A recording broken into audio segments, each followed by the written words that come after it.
When I arrived in Brussels in 2018, I had a quiet hope I never said out loud. I hoped that someone would take me in. A colleague, a flatmate, a friend of a friend, someone who would show me like the invisible rules, or someone who would make me feel like I belonged to this place. And I've seen enough expat Facebook posts to know that I was not the only one to wait for that. But actually, nobody came. And it took me a while to understand why, and now it sounds, of course, completely obvious. The problem is that locals aren't trying to actively exclude you. They're just not going out of their way to include you either, because they already have their own lives. They already have their social circles, friends from school, from the neighborhood. I mean, from the fact that they have been spending 20 years in the same city, unlike you. And you're just one of the thousands people that come and go every year. And why should they invest their time to develop a relationship with someone that could leave at some point, maybe next year? It's not hostility, it's just indifference. And indifference can still be quite hard to fight. Why? Because you have to make yourself interesting for them. So the easy solution, and I understand why people take it, is the international bubble. Other expats, other newcomers, you just keep using English as a lingua franca.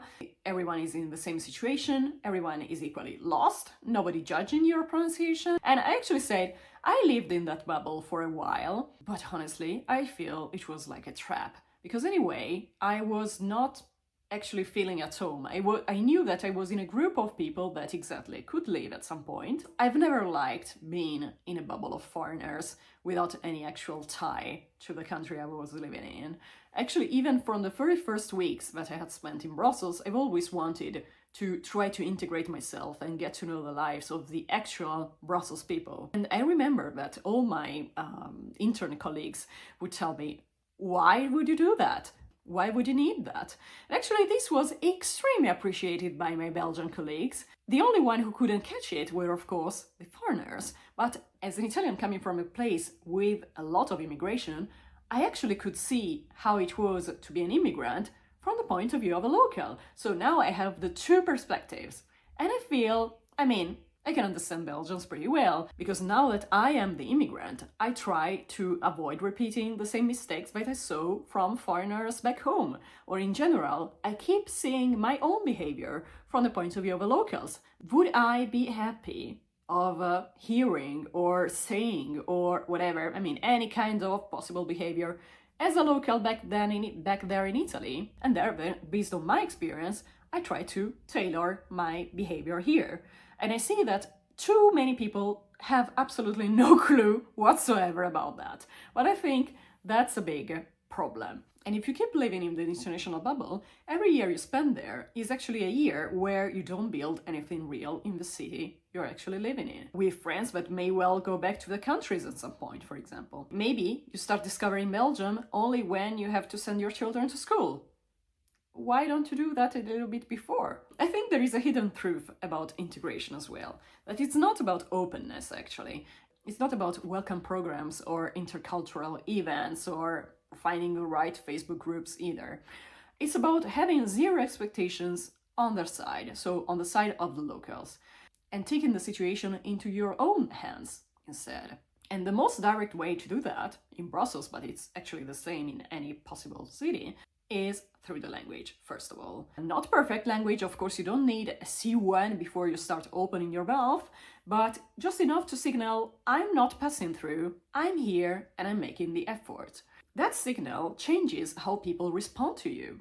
And I've watched it happen also with my own student. The moment they stopped waiting to feel ready and start using the language in real situations in their own daily life, the life experience in their place, for example in Italy or in France, changes completely. Belgians are not going to chase you, but just like Italians wouldn't, not even French people or Germans or Dutchies. Nobody's going to do that, honestly. But they will meet you halfway if you take the first 10 steps. For me, these first 10 steps were French, and I actually talked about it in 2 videos, and you can find the link below in the description. 3 years of classes gave me almost nothing, while 3 months of WhatsApp voice messages, so daily practice with a Belgian friend, actually changed my French completely and made me get more progress in 3 months than in 3 years.